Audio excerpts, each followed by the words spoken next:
Rebonjour à tous, donc là je vous propose un deuxième exercice, donc c'est un parcours que j'ai réalisé avec ce que j'avais chez moi.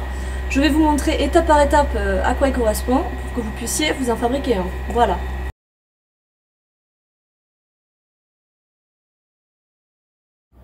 Alors du coup voici le parcours que j'ai réalisé. Je vais vous l'expliquer étape par étape. On va commencer avec la première étape. Donc pour ceci j'ai utilisé 2 bouteilles, des paires de chaussettes et 3 bacs. Pour les bacs, vous pouvez utiliser soit des corbeilles, soit des poubelles propres, soit des saladiers, soit si vous avez comme moi donc des petits bacs, là c'est pas mal. Le but donc ça va être d'envoyer un maximum de paires de chaussettes dans les bacs, d'accord? Ce sera à vous de faire votre barème. Vous pouvez vous dire, première case ça vaut 10 points, deuxième case 20 points et troisième case 30 points. Donc une fois que c'est fait, on passe à l'étape numéro 2. Sur l'étape numéro 2, il va falloir passer sur les chaises. Donc soit on passe par-dessus, soit on passe par-dessous, soit on alterne. C'est vous qui choisissez en fonction des chaises que vous avez, bien sûr. Là, moi, c'est juste pour vous montrer parce que ces chaises sont pas pratiques du tout. Soit je monte dessus, je les salis, soit je passe dessous et je ne passe pas dessous. Donc, vous faites le parcours que vous souhaitez sur cette étape. Ensuite, je prends un rouleau de papier toilette neuf pour qu'il tienne bien. Je le mets sur ma tête. Et je réalise 6 fentes sans le faire tomber, d'accord? Donc ça va vous obliger à vous tenir bien droit et vous allez bien travailler vos fessiers et vos cuisses. À chaque fois qu'il tombe, vous pouvez vous dire, je perds 1 point par exemple. Et vous reprenez où vous en étiez, il faut faire vos 6 fentes. Donc on fait les 6.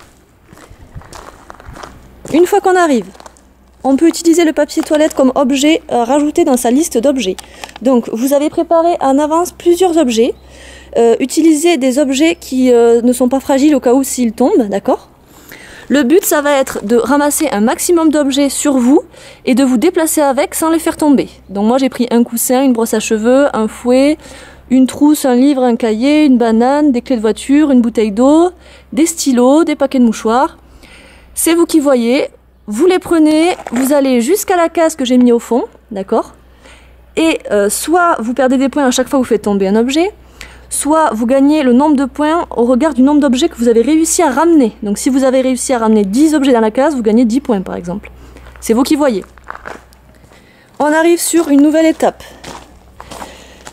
Là, je vous ai fait un slalom, d'accord? Donc ça peut être avec des chaussures, des bouteilles d'eau, tout ce que vous avez sous la main. Je n'ai pas de ballon, mais normalement c'est un slalom avec un ballon. Donc on essaie d'aller le plus vite possible. Et on peut se dire, si je rate une chaussure, je perds 1 point par exemple, si j'en oublie une, etc. Ensuite, on passe sur un saladier avec des exercices à réaliser. Donc exercices type musculation qu'on fait depuis le début, d'accord? Selon votre sol, vous choisissez les exercices que vous mettez sur les papiers. Là, avec le sol qu'il y a ici, je ne vais pas mettre du gainage, d'accord? Je mettrai plutôt des squats, des burpees, des jumping jacks, d'accord, mais je ne vais pas mettre de gainage.